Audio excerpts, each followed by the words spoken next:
Welcome and opening the March 13th, 2025 Planning Board public hearing.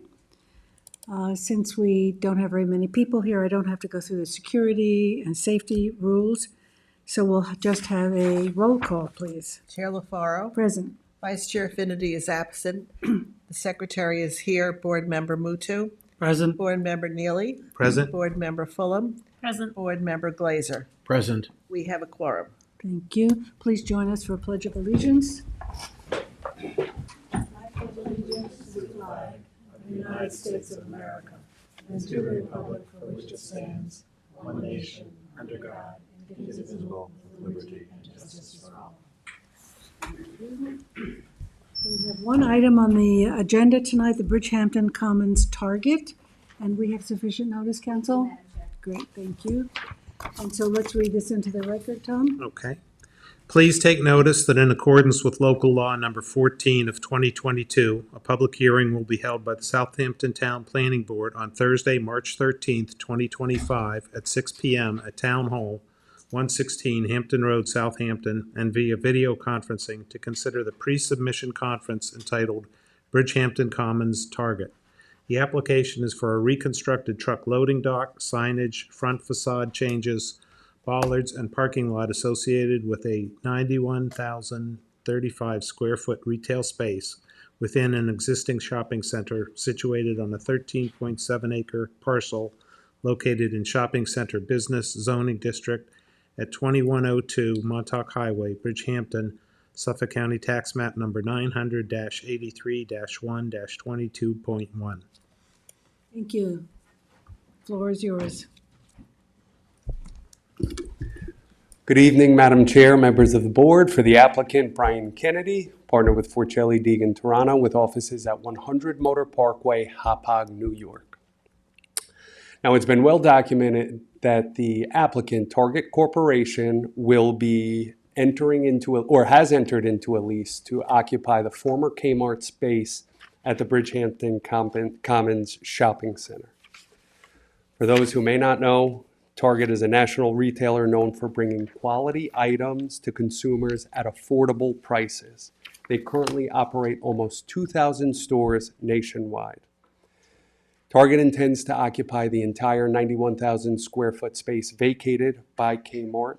The new Target store will include a CVS pharmacy within and a Starbucks within the site.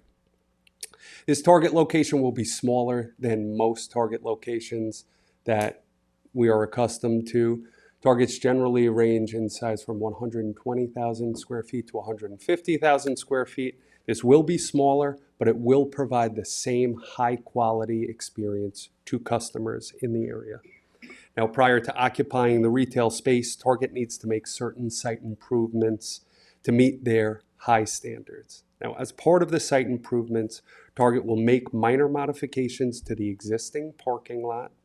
These include the addition of a pedestrian walkway in front of the store to the parking lot. 10 drive-up stalls will be installed at the front of the parking lot. And currently there are 2 cart corrals at the site. Target is proposing to add 2 additional for a total of 4 cart corrals at the site. The 2 additional cart corrals and walkways adjacent to the drive-up stalls will result in a loss of 6 parking stalls. The site already benefits from a parking waiver that was granted to the applicant, to the property owner by this board in 2019. The loss of the stalls will have a minimal impact on the site. The site currently has 543 stalls. What we are proposing is an improved design that will provide 537 parking stalls. Now, in addition, the drive-up stalls will dramatically improve parking at the site. I'll skip my piece on that. Ethan Shakowski of TPD Engineer is here. He'll speak to you briefly about that. And at this time, I'm going to ask Alex Holloman, who prepared the site plan. He's with Bowler Engineering, just to take you guys briefly through the redesigned site plan.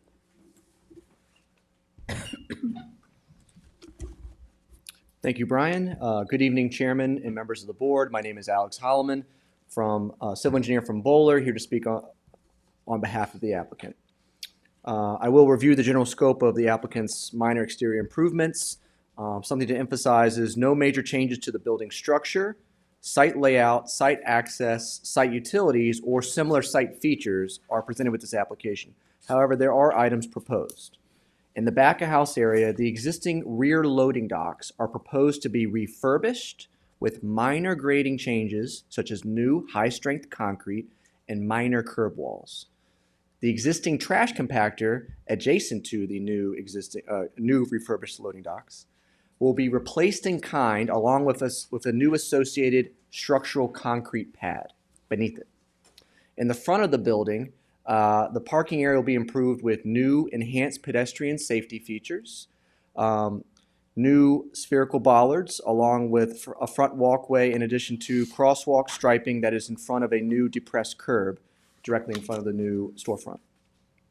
A new on-site subgrade grease trap system is proposed to service the new Starbucks proposed within the building. Minor parking lot changes are also proposed, which will result in 6 stalls lost, 2 additional car corrals, and 10 new drive-up stalls with adjacent standing room area for team members. No changes to parking lot access or drive aisles is proposed. New building signage and parking signage is proposed. And lastly, architectural facade changes are proposed, which will represent the Target brand.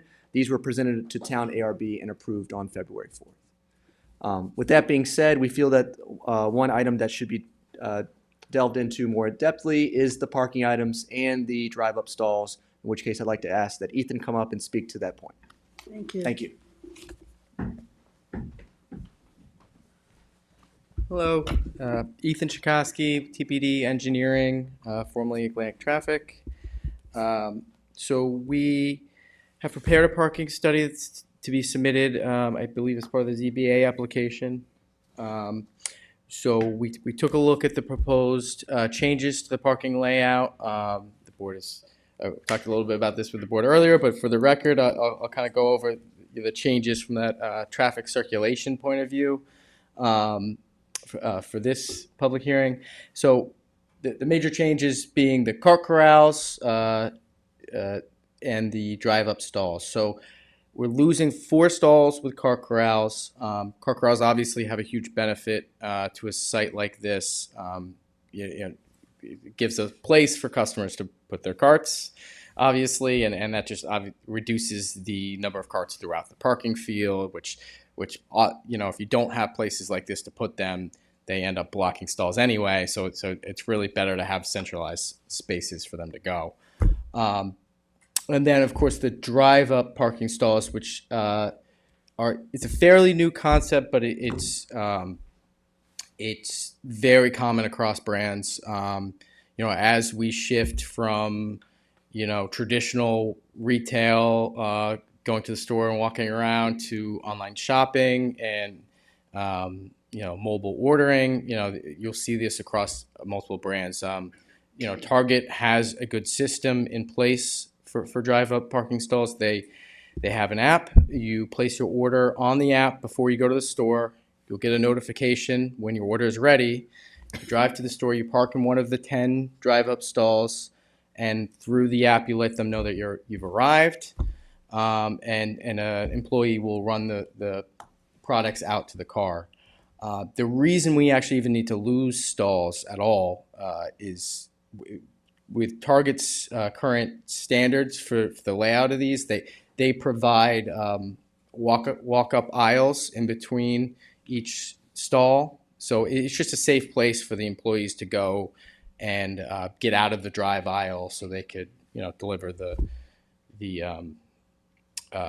purchase to the customer. So it's really just to add that safety benefit for the drive-up stalls. They do increase the efficiency of the overall parking in the parking field. Traditionally, as I mentioned, you find a parking spot, you walk in the store, you walk around. you buy your goods and you leave. Nowadays that takes average 20, maybe even 30 minutes or longer. People, of course, still do that, but it's a lot less than it used to be. And with the drive-up operation, research from Target tells us it takes on average 3 minutes to turn over those stalls. So if you look at the turnover time for each stall, 20, 30 minutes compared to 3 minutes or 5 minutes, you're able to turn over more cars and free up the parking for customers. For this particular site, we did look at the parking demand. We received this application in, I believe it was December. Traditionally, when I have an application in Southampton, I like to collect data in the summer. But given it's a shopping center, we decided to look at the peak demand during the December months. So typically we avoid that high traffic period because it's not the regular demand you'd see at a shopping center. But we actually went out there a few days before Christmas. We went out the 21st of December, Saturday before Christmas, which is not what we typically do. But we felt that given the higher demand you see in the summertime, that would be a conservative evaluation of the shopping center to look at it during the increased shopping period during Christmas. So it was busy during that time. I'm just going to run through a few numbers. I know this board likes numbers. 543 stalls on our site here, but that's just within this lot area. If you look at the overall shopping center, it's closer to 1,200. I counted 1,235 for the total center.